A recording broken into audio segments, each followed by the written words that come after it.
El maíz de nuestra madre, el hombre sobre la tierra, muere, renace y vuelve a latir. ¿De dónde vienes, madre tierra? Los volcanes blancos te observan.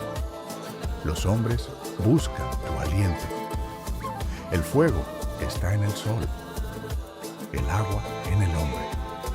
Debemos hacer fuerte el corazón, cuidar la tierra, esperar su voz. Maíz, amado nuestro, nos das el día, nos das el mundo, nos enseñas la sabiduría del ciclo.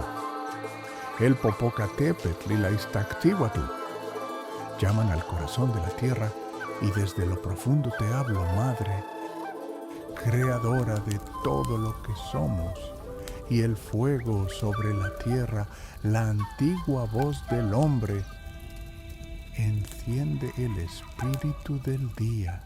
Ahora somos corazón de la tierra.